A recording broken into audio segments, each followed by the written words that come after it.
You go ahead and do this for me. Thank you. Dạ, dạ một Phật ạ. Number fundamental. Dạ vâng. Thầy muốn con làm đúng không ạ? Dạ đúng rồi. Dạ một Phật. Namo Fundamental Teacher Sakimuni Buddha. Namo Fundamental Teacher Sakimuni Buddha. Namo Fundamental Teacher Sakimuni Buddha.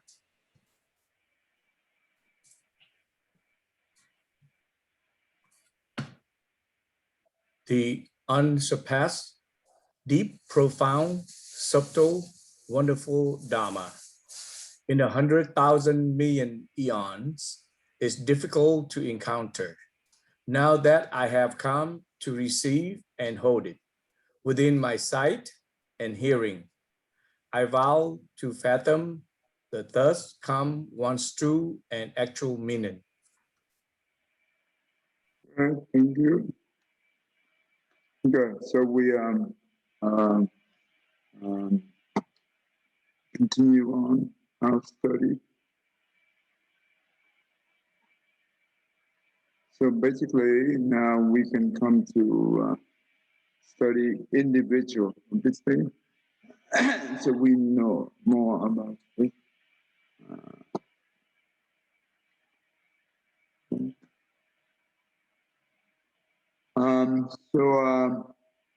The traveling dependent on nation, we start out with the ignorant. Ignorant, that means lacking understanding the law of cause and effect, the Four Noble Truths, and the Eightfold Path. The Four Noble Truths, that means the truth of suffering. They have both physical and mental suffering. That means birth, aging, sickness, and death. For the mental suffering, that means the loved one departs from us. The second one is the confrontation suffering. That means the one who we dislike, we have to see them every day or very often. That very suffer. The one that we do not want, well, whatever we expect, but we don't get it, it's also suffering. The five skandha, that means the body and the mind, it keeps changing, it means impermanent, but we still hold on it. When it changes, we suffer. So so basically that is the suffering, but that is the suffering of the true suffering. Okay? The second noble truth is the law, the truth of cause of suffering. That means it's all the suffering we have in the true suffering come from ignorance and craving. That's the two criteria that make us stuck in the samsara. That means the death and rebirth cycle for a long time.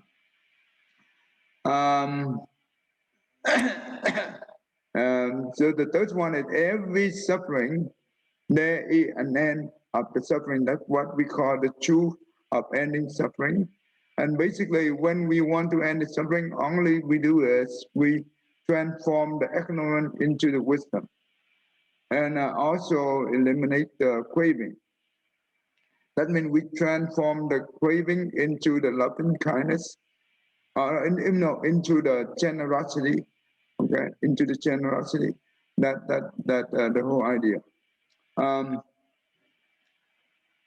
But in order to, so when we be able to do that, we eliminate the ignorance and craving. And what we achieve is we achieve the nirvana. The nirvana is the mental, it's the constant, it's the state of the mind. It's not the physical place. That is the ultimate bliss. That means we free from our suffering. We also are free for they no more death and rebirth cycle.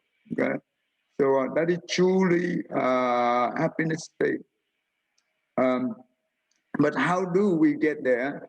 We have to practice the last one. That means the four Number two is the path leading to ending our suffering, and that is what we call the Eightfold Path. Okay, the Eightfold Path is um, the right view, the right contemplation, or we call right intention. Those the two give us the wisdom.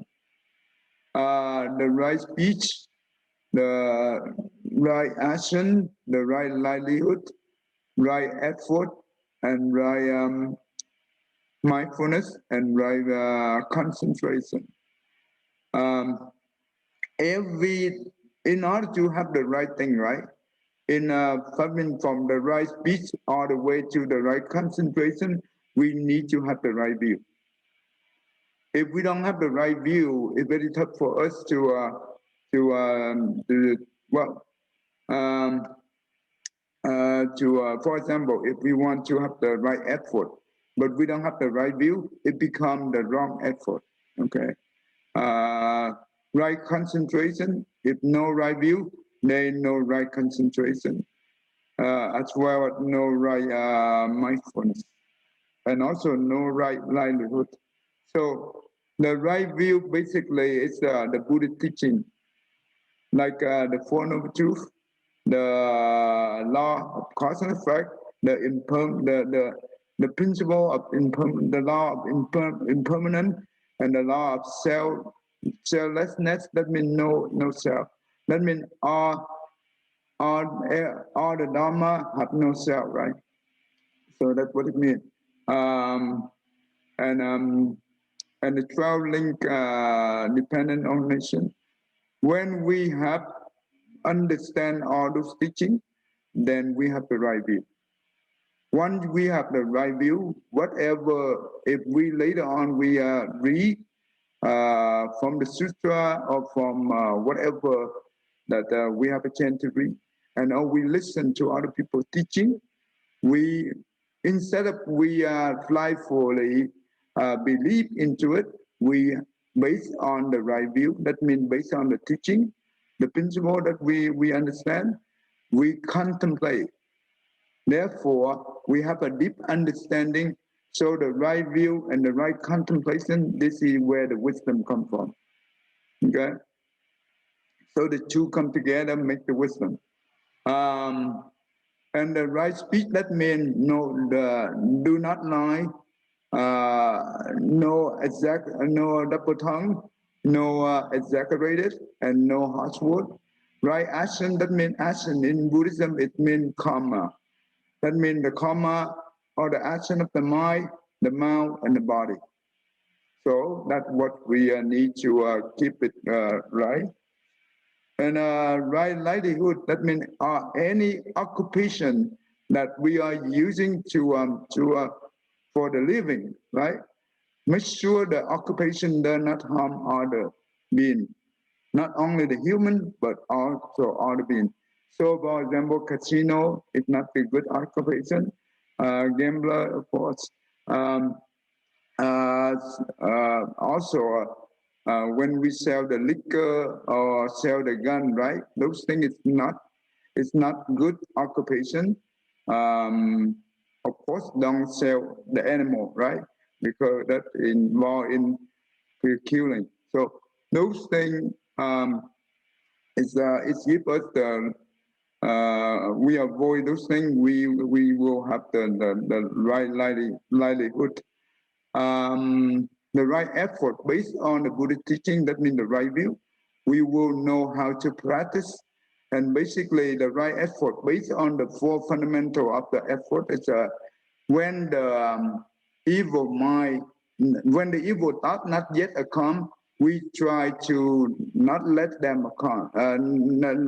If not yet arrive, we try to not let them arrive. But it's already arrived. We try our best to stop them arising. If the good thought, right, not yet arrive, we make sure they will arrive. If the good thought already arrive, we make sure it's continually arrive. So this is the four method of for the right effort.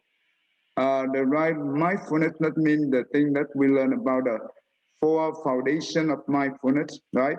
The contemplation of the body, contemplation of the feeling, contemplation of the mind, and contemplation of the phenomenon, the Dhamma, basically.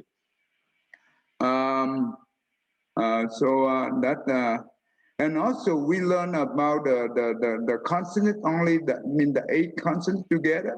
We know that the mana is the number 7 consonant. It relates about, there are 4 different layers of the self, and it's also called emotional affliction. This is the most troublesome. This is the troublemaker. All the suffering we have due to this consciousness, the mana. Then now we understand the mana is the one that we need to transform. How do we transform? Well, we try to be generosity and try to do the thing with the selflessness. That means no self-attachment, right? We do not try our best to do without attached to the self and without attached to the possession of the self. And therefore, when we dealing with the emotion, we will not, the emotion will not control us. Therefore, we do not have the emotional affliction. When we do that, we will have wisdom, right? This will remove the ignorance. When we have wisdom, we will be able to transform the craving easily, okay? But the one who transform the craving, but without transform remove the ignorance, they still not be able to become enlightened. Okay. But the one who have wisdom, but not yet transform the craving, they enter into the first stage of Arhat. Tammy, you understand this, right, Tammy? Did I tell you about this? I'm not for sure. Okay, let me show you this. This is important. This is the difference between, this is important.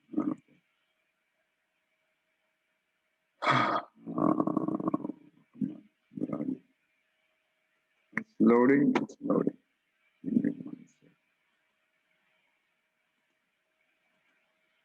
Okay, now you see this, right?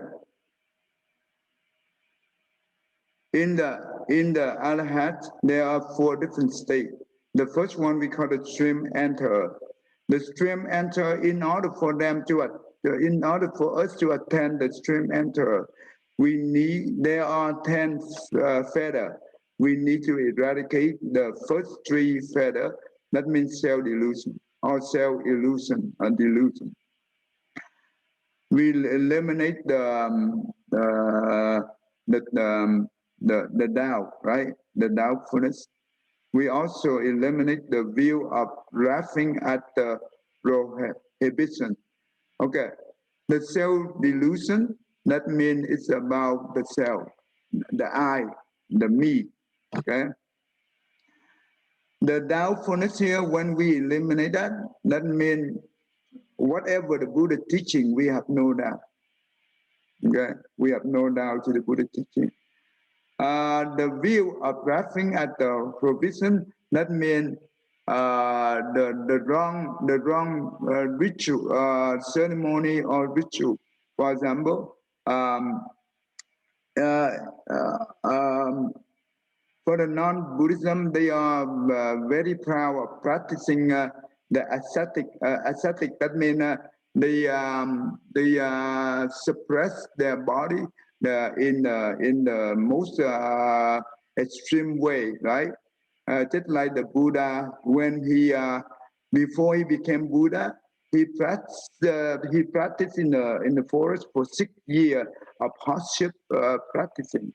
And you see that he eat only one seed of sesame seed a day, and you can see the whole skeleton of his body. And the Buddha said those kind of practice is very extreme, but it does not help us to liberate ourselves from the suffering, then that is no use. It's no value. And that's why the Buddha said that try not to hold on to those things. And we have to go in the middle way. Of course, we do not live with the luxury life, but we go midway. That means the Eightfold Path is the midway. So far, you understand that, Tammy? So yeah, this all seems new to me. But when I think of, it makes sense what you said so far, but the word prohibition, that just sounds, it's a little confusing using that word, because when I think of prohibitions, I'm thinking of like alcohol and drugs and stuff. Is that similar or completely different, just as intoxicants? Okay, that is not the thing I'm talking about. Okay, let me change this thing here. I think what we can do, wrong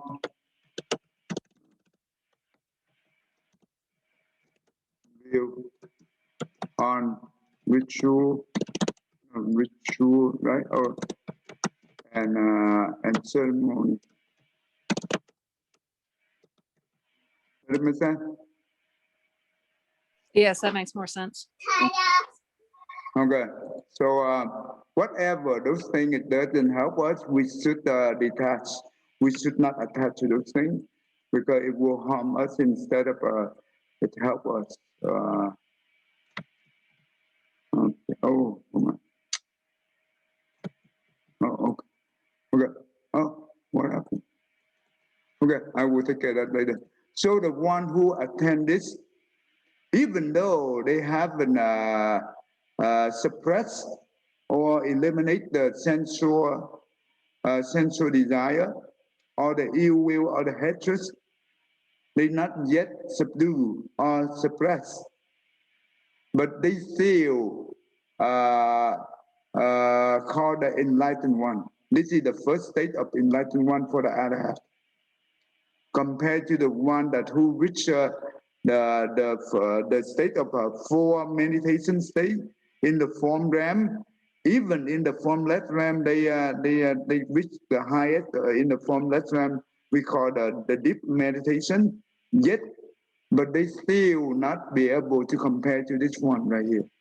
They can live there very long time, but what can they do after they use all their blessing, and they will fall down to the lower realm eventually? That means they still not be called the enlightened one. But this is the one the Buddha said, this is the one enlightened, because they are the one who practice the Four Noble Truths and the Eightfold Path. Tell me you understand, right? Yes, I understand that. After they attend this, that means they have only 7 lives left to reborn into the human or into the heaven before they can attend the Arhat. That means the last one. Arhat it represents for the Nirvana. That means the ultimate happiness state. Okay, that the Arhat go. All this thing here, it represents for the Dharma realm of void here. You remember I talked about this yesterday. The void here, the void here. I mean, you remember that, right? Well, I remember hearing about the voice hearers before. They're the ones that previously heard the word of Buddha, right? Yes. All this post, all this consider the void here. They all consider the void here. In the four holy enlightened Dhamma realm, right? The void here is the lowest one. And the second one we call the Pasika Buddha. The third one we call the Bodhisattva, right? And the last one is called the Buddha. They all belong to the enlightened one, Dhamma realm. Okay, so just for your reference. So all this thing here relate to this one. Okay, But okay. The one who reached the second stage of the Arhat, that means one returner, that means they only return one time to the human or to the heaven before they can reach the Arhat. Okay? And what qualification for them to reach to this state?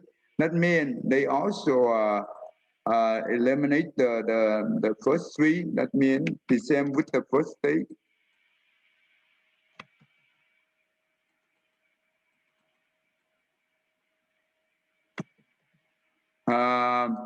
But at the same time, they also suppress the sensual desire, ill will, and hatred. Even though for this one right here, they not yet suppressed, but this one, when compared to the only people, they are way different. They are totally different than us.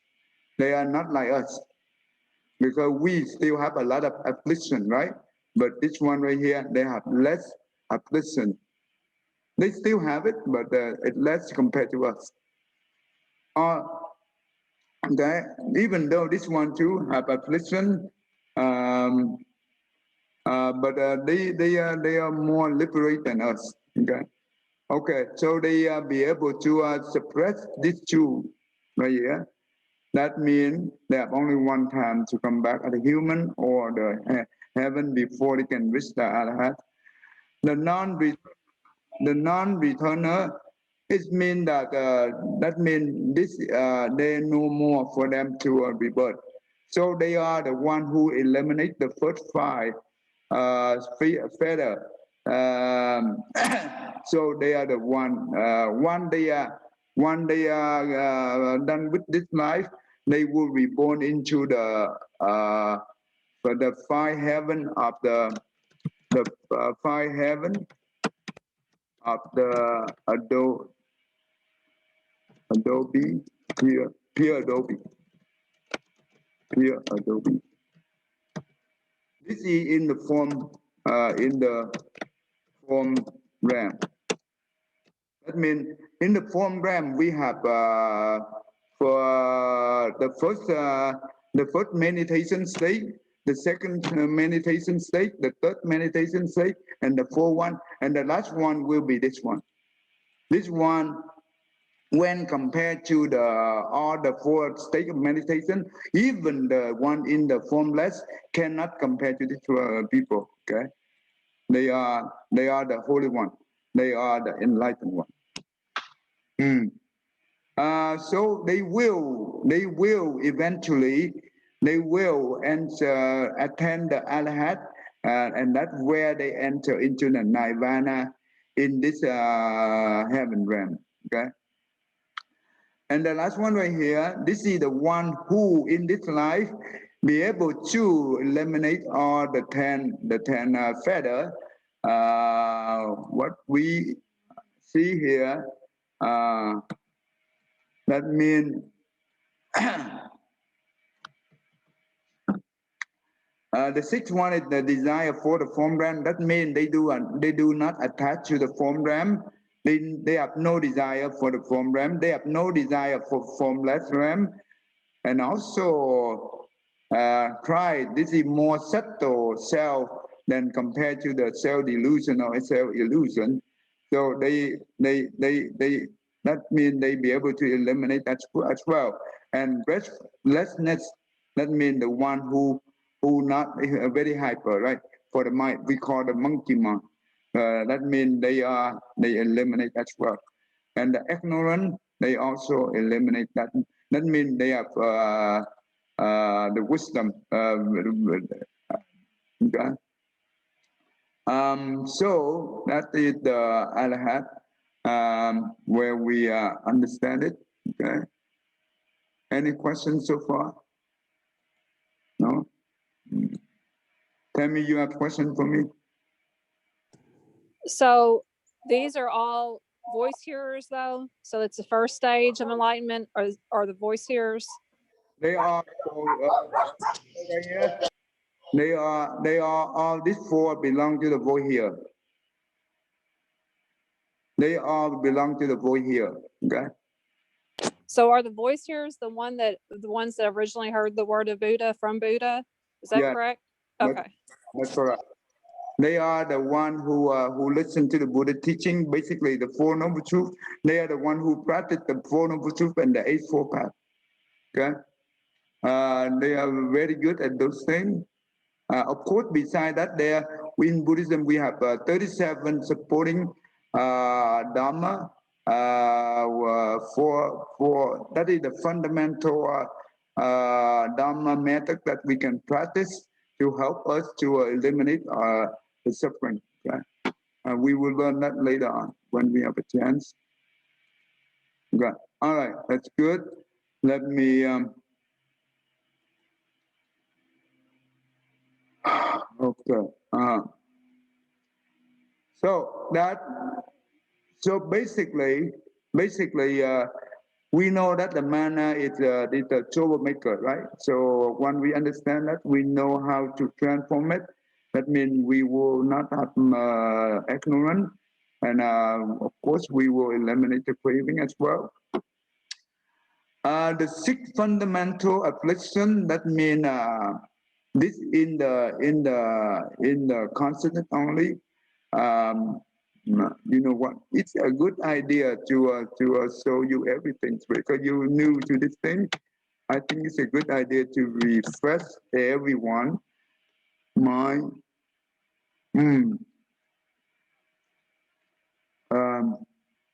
Okay.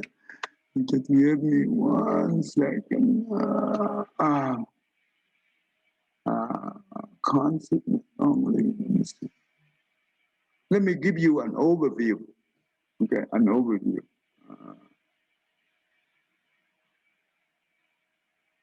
Okay, this will be a good overview because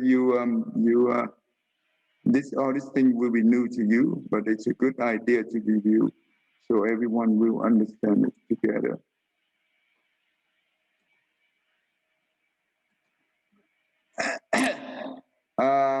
At the beginning, when I started this class, right, in 2019, January 2019, actually, in the mid of 2019, right, around June, I started teaching this. So what is this teaching called? It's called the satya on the door to the understanding the 100 Dharma. That means this is related to the consciousness only. We learn about how the mind works, right? This is important. And in this one right here, that means the Bodhisattva Vansabandhu, he asking, he bring up one of the Buddha famous teaching, all the Dharma have no self. Due to this, he come up with two different questions. What are all Dharma? Why does it call no self? These two questions come from this one. That create the whole teaching of the Satra on the door to understand the 100 Dhamma. This is very important teaching. That's what we have learned so far many. So we know that in the what are the Dhamma? Basically, Buddha said that there are 84,000 Dhamma, right? The 84,000 represent for the numerous. It's a lot. It's not the exactly number, but that big number represented is huge. It's more than 84. But when this Bodhisattva reduce it, he reduced down to 100. It represents it for us to easily to remember. So we don't remember with the big number, at least for 100, due to his kindness and compassion. So he lay out this one so we can understand the phenomenon. That means include the living being mind as well as the living being and non-living being object, basically, right? So when we're talking about, let's talking about the living being, right? We have the mind, the Dhamma mind. That means we have 8 consonant. This is the 8 consonant together. The second one is we have 51 what we call the my Dhamma. No, the Dhamma belonging. It belongs to the my Dhamma. We have 51. This one and this one, the combination of the two, it creates the Buddhist psychology. Okay, this is important. And we also have the form Dhamma, and you will, I think I already teach about this already. And also all this thing here. So I just want to go, and this is the one represent for the unconditioned Dhamma. That means the Dhamma for non-existent. In order to practice the spiritual path, we need this one. All the first 4 represent for the existence, okay? All the first 4, it represent for the Dhamma of existence. That means when our mind, the mind is the creation of all things. And whatever we see now, it comes from our mind. And that's what we call the Dhamma of existence. Does that make sense to you, Tammy? Yes, it makes sense. Okay, that's important. So, all right. So we know that the 8 consonant, that means the eye consonant, ear consonant, nose consonant, tongue consonant, body consonant. The mind consonant is the 6th consonant. Mana consonant is the 1, the 7, and the Adaya is the storehouse consonants, right? We learned about this already. Now we're talking about the 51 kind of the Dhamma belonging. We it's divided into 6 different groups. The first group we call the 5 universal interactive Dhamma belonging. This is the first model represent for the Buddhist psychology right here. This is the first model. I show you about the model already, right? That means the first one is the contact. Let's see, when the eye contact the visual object, right? Automatically the attention, that means the mind consonant, automatically the mind consonant will pay attention to the object, that means the visual object. And when we pay attention to that, the feeling will arise, either joy or suffering, or greedy or whatever, those kind of feeling, it will come up. But the feeling is the one that the mana consonant, because it's attached to the storehouse consonant, that means the adaya, or the data we put in there.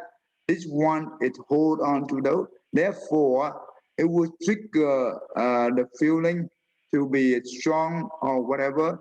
It also comes from not only the attention by itself, but also a combination from the storehouse information as well.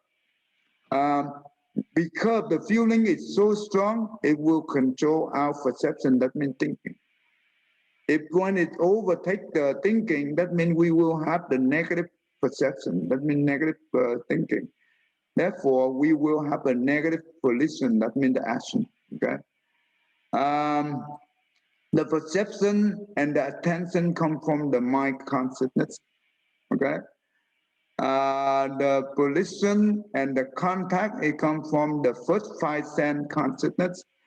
And volition, the first 5 sense consciousness, if we're talking about the karma, there are 3 types of karma in Buddhism. The mind consciousness, the karma of the mind, the karma of the mouth, and the karma of the body, right? So the karma of the mind, that means the mind consciousness. The karma of the body and the mouth, it comes from the first 5 senses. That means the eye consciousness, the ear consciousness, the nose consciousness, the tongue, and the body. Those 5 consciousness, it represents the body and the mouth. Okay. So when we have the negative thinking, it will control the negative action. Okay. So far so good. Let me. Yes, this is good. Okay. One, if we be able to use the first model of the of the five universal interactive model for the Buddhist to transform. Let's say that when we have the anger, right? And we can use this model to handle our anger. Instead of let the anger go into the negative way, we transform it as go into the positive way. That means we don't let the anger become action. Okay?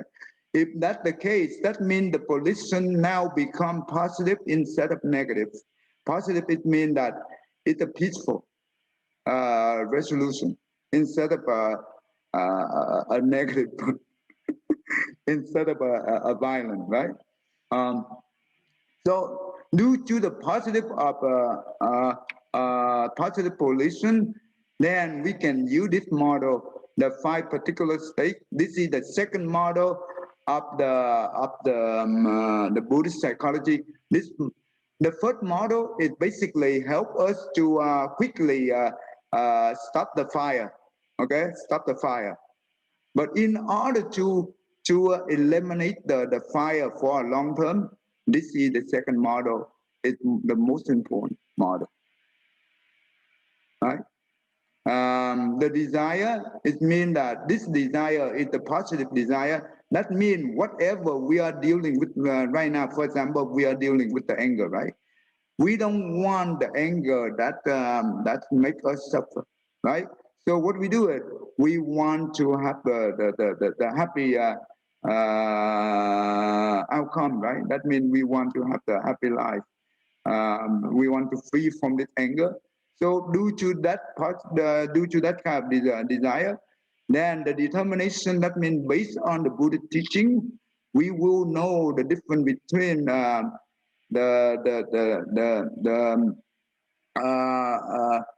good the solution to resolve the anger problem, and we also understand the danger of the anger. That means we see the solution and we also see the problem based on the determination.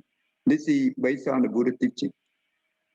For example, the solution for the anger problem, that is the Buddha teaching about the love and kindness. Using love and kindness deal with the anger, eventually the anger will go away. The anger have no power to arise. When we practice love and kindness for a while, the anger cannot be able to have any power to arise. Okay, so the determination, that's what it means. The mindfulness here, the determination is based on the Buddha teaching. It means the principle. The mindfulness is based on the Buddha teaching. That means based on the determination. The mindfulness is just the conduct. The conduct, that means it's conduct about the love and kindness. Because right now the solution for the eliminate the anger is the love and kindness. So the mindfulness, we learn about the story of the love and kindness that someone already practiced in the past. For example, the Bodhisattva, the Buddha, or whatever, whoever that have successfully practiced the love and kindness to overcome their anger. Then that's what we need to be mindful about those stories, so we can use that at our own conduct. Does that make sense to you, Tammy? Yes, that makes sense. This is important. And due to the determination and mindfulness, the combination of the two, that means the principle plus the practice, give us the concentration.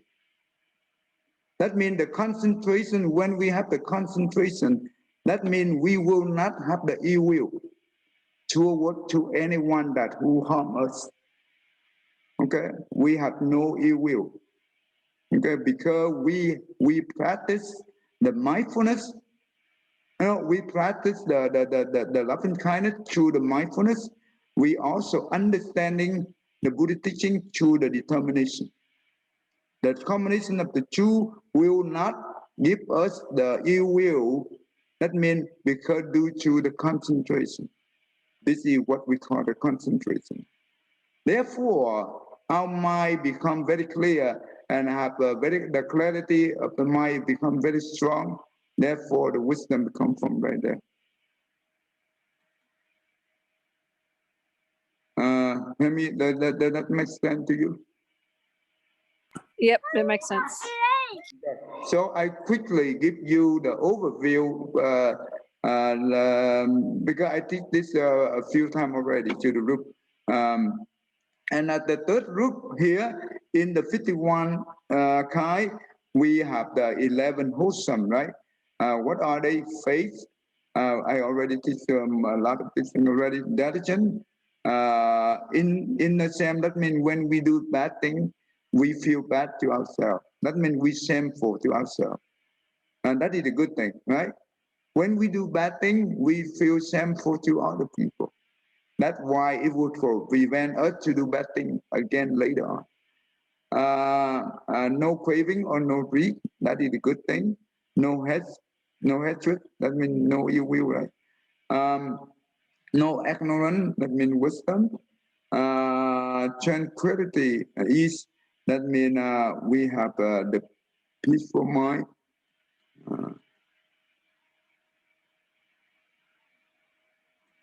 And Jimmy, you have a question for me? I could not hear you. So, sorry, no, I don't have any question. I'm just want to remind you after the class that if you share this for me, I just need to have this for my personal references. That's all. Thank you. Oh, okay. Yeah, I don't want to, interrupt in the class. That's why I try to ping you. Okay, no problem. Yeah, move on. And with children energy, that means the one who have this, that they are the one who do not live at not neglect, right? Not neglect. They are the one who very disciplined. Equanimity, that means the one who practice the equanimity. That means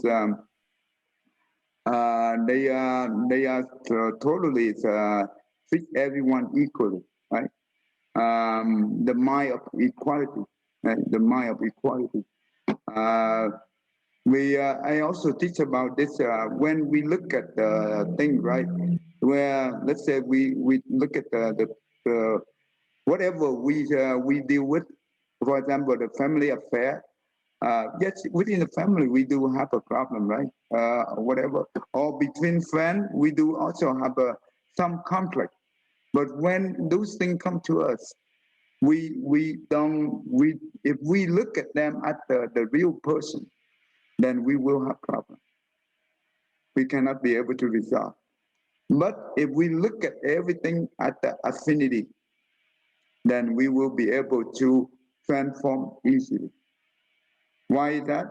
Because affinity, that means yes, we come together. It's due to the affinity we have in the past. But affinity, they have the close affinity, the far affinity, the positive common affinity, the negative common affinity. Regardless, whatever affinity comes to us. The close one, that means the parent, the children, the wife, husband, and those are the family member. We call the close affinity. Even though the close, right, they also have a negative and positive, right? But the far affinity for them, for example, the one we see one in a while, right? But also they have the positive and negative. But when we are dealing with any kind of problem among between people, among the people, we look at the affinity instead of we look at the person. Because when we do that, we will not suffer. We say that, okay, maybe we have a negative affinity with them in the past. Now that the problem come up with us, what can we do? Well, we try our best to to calm down the situation. That means we need to transform the negative common affinity into positive common affinity by practice the love and kindness. The love and kindness require the patience. Okay, so that's important because we don't want to create the negative affinity with anyone. Because if that's the case, become the karma. The karma, it's just like the shadow about, it's just like our shadow. We cannot escape from the shadow, right? Eventually, it comes back to us. If we don't take care right now, things will come back to us one way or the other. Okay, so we have to deal with it with the positive mind. Always look at things in the positive way. Never try to have any negative or ill will to anything. Okay. Non-harming, that means we don't want to harm anyone. Okay. Okay. Now the sixth fundamental affliction, this is the four root. And all the affliction come from here. This is where the thing that mentioned here. Greed, hatred, and ignorance relate to the mind. Okay, relate. Well, everything comes from the mind anyway. All right. The doubtfulness also come from the mind. The arrogance also come from the mind. Because they have the self view, right? Self view, it represents for the arrogant. An evil view here, that means the view of the body. We call the view of delusion. The delusion view, whatever.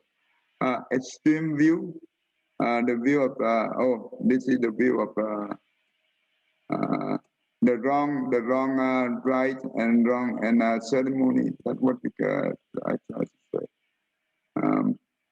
And the view, that means we hold our own view, right? That is the self view more. This is the self view, improper view, or the wrong view. So all this thing here, it gives us the affliction, okay? But this is called the fundamental affliction. But each one of this will trigger one or more of the 20 derivative affliction. For example, you know what? When we have the ready, right? The ready mind, the person who ready, they are the one who very good at conceal, right? That means they cover up very good. They pretend that they are not ready, right? Okay. They also, if they don't get the thing that they want, right? Oh, they become anger, right? One day become anger, and you know what? They will not let the anger go. They hold the anger within themselves. It becomes resentment. Okay? Because due to the resentment, it becomes maliciousness. That is where they are very suffer. And sometimes when they see other people better than themselves, they jealous, right? When they jealous and they don't get what they want, they also trigger the anger as well, right? Of course, really people is very selfish, okay? And the really people always deceitfulness. That means they try all kind of dirty trick, right, to trick us. This is where it comes from. And the greedy people, they are very good at flatter. If they want to get something from us, they try to pretend to be very nice to us. They try to say a very pleasant word to us. But when they be able to get it, they turn their back away from us. Oh, they are very good at that. So when we learn all these things, we easily look at the person, we can recognize who they are. And we can determine this is not the person we want to associate with. We make sure we stay away from them. Okay? Because we try to prevent them harm us. But if to the point that if they want to get something that they cannot get it, of course they will tell the anger and they will have the desire to harm them, to harm us. Maybe they kill us, right? But they are also very proud of themselves that they can use the dirty trick to get what they want. This is what they proud of, you see. For this kind of people, right?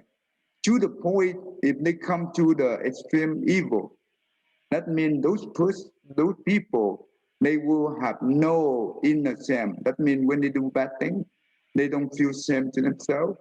When they do bad things, they have no shame before other people. And you know what? If any person have these two right here, they are the most evil one. You don't want to associate with this kind of person. They can do anything to harm us in order to get in their way.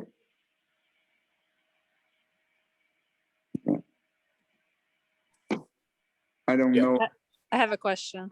Yeah. So what about, so we've all dealt with these people in the past. And so with the wisdom, you're able to walk away from them, but you're still going to have, I know you're trying not to have negative affinity with them, but since you've been involved with them, you're still going to have affinity with them. So how do you go about, because you know you don't want to come back and deal with these people again.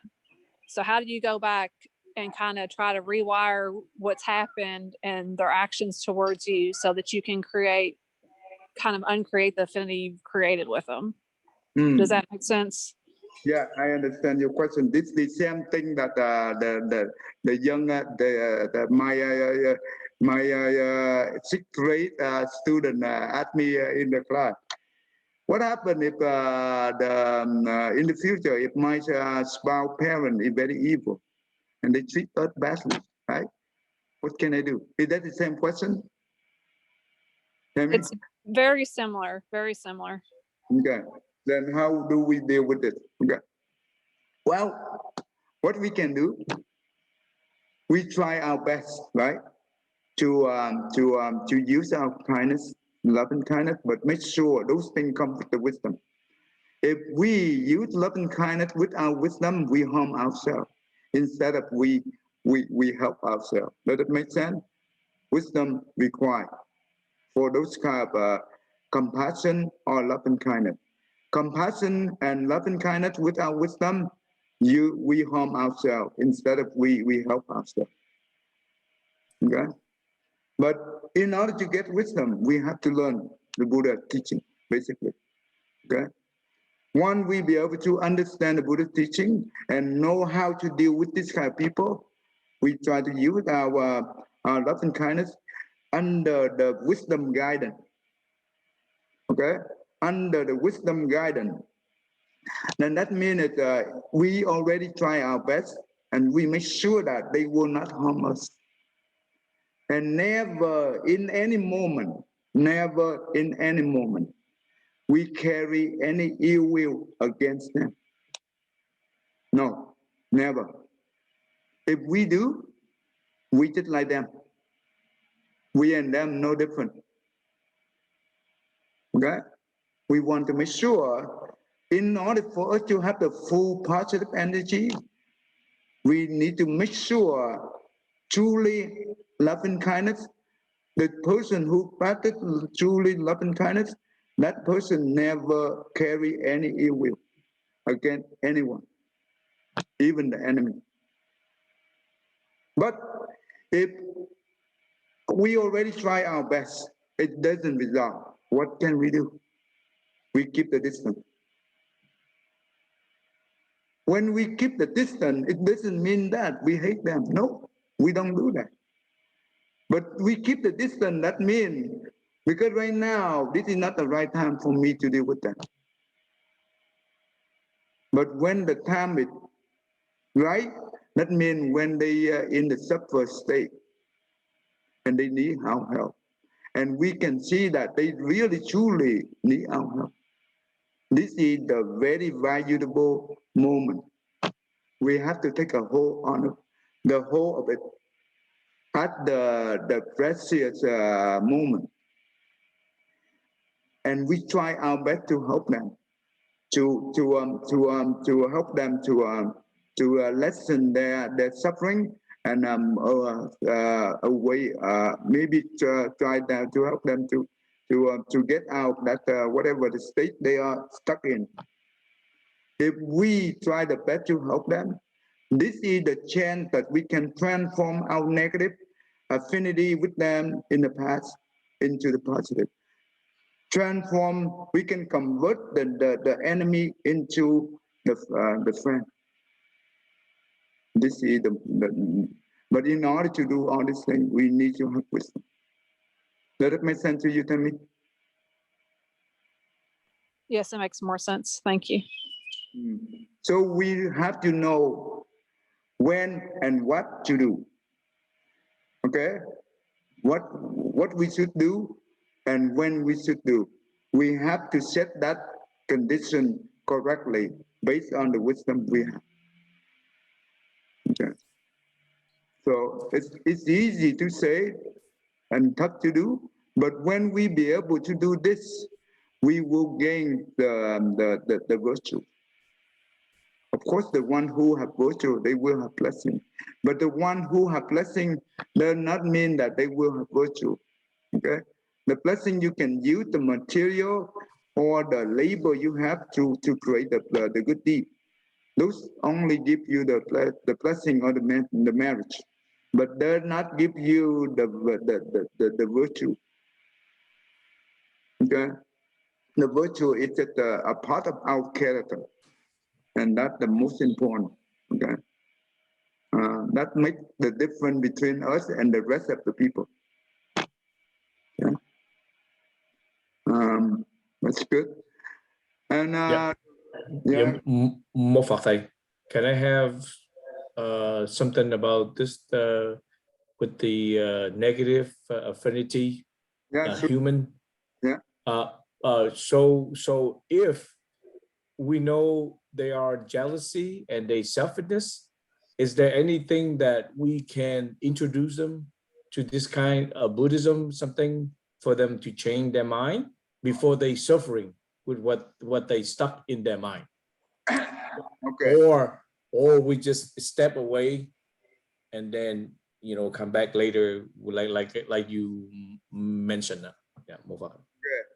When the person is ready, right? And they are very busy with their work, right? In life. To do whatever their ambition, right? Do you think those people will willing to listen to the Buddha teaching? No. Yeah, we can try, but to me, I can think that they will not listen, but we can try.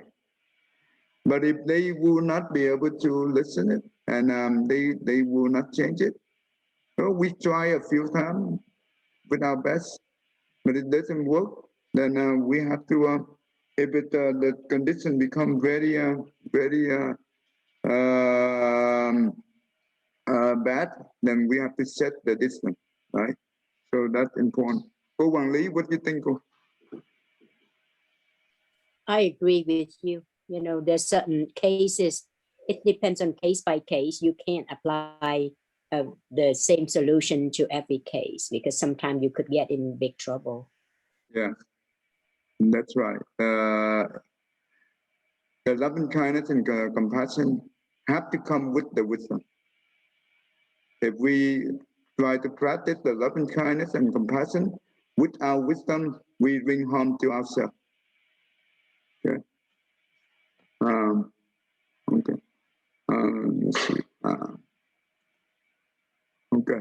So basically, the fundamental affliction, when we have one of the fundamental affliction arise, it will trigger some of this, and it will control us. Okay, that's why we become even suffer, right?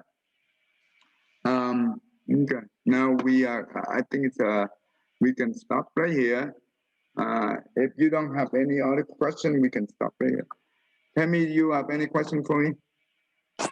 Well, just about. So you keep saying if you're practicing loving kindness without wisdom, then you're going to harm yourself. And so that would be the case where you just keep giving, even though you can see that they're greed and stuff. So at that point, you need to walk away, or else you're just enabling them, right? You're just enabling them, and then also they're just happy to take advantage. They're basically taking advantage of you and getting joy out of taking advantage of you. So that's when you just have to, if you don't have the wisdom, then you don't want to just keep out giving out loving kindness, because it's gonna harm everybody, really. Because when we don't have wisdom and we try to practice the loving kindness, that's good. But you know what? But when those people try to harm us and they turn away from, that means whatever we do, they disregard, right? And they walk away and they turn against us. You know what? Because we do not have wisdom, we will have resentment. We will have the ill will against them. This is where we break the karma.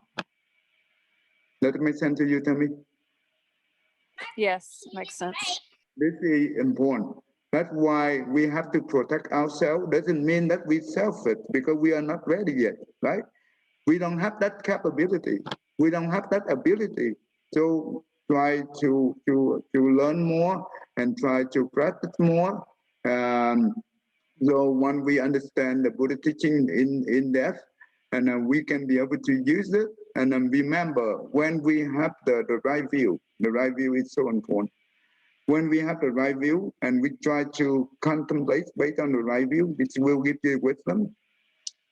And when we're working on to resolve or transform the negative into the positive, don't look at the time. The time is not important. It might take us month, year, maybe 10 years or 20 years, even a lifetime.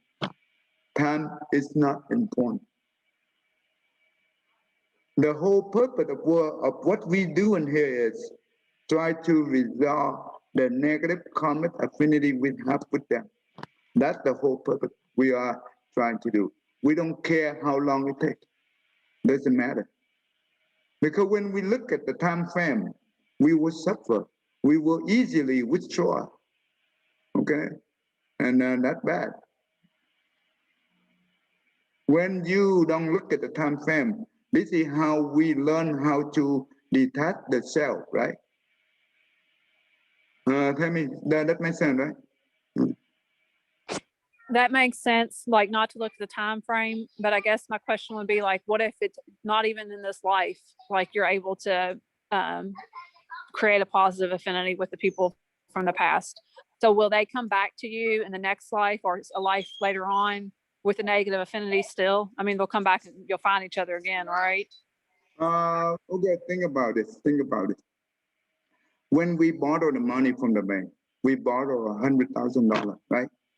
And we have to pay with the principal as well, the interest, right? If we not be able to pay the debt, yet they will come back to us. But at least they come back in the easier way. They will not come back in the same way. Because our mind always toward them with the love and kindness. Because we do not play we don't have the ill will against them. So when they come back to us, yes, we continue on pay the debt. But we also practice the love and kindness to resolve that. Maybe the next life come back, the thing turn out to be better, easier. And you know what? They will have the positive with us. Right? Okay.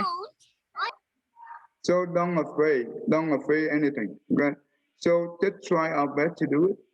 If we cannot pay the debt in this lifetime, try to do it, but never carry any ill will. That's the key. Okay. So if we do, then you know what? They turn next life we pay even more.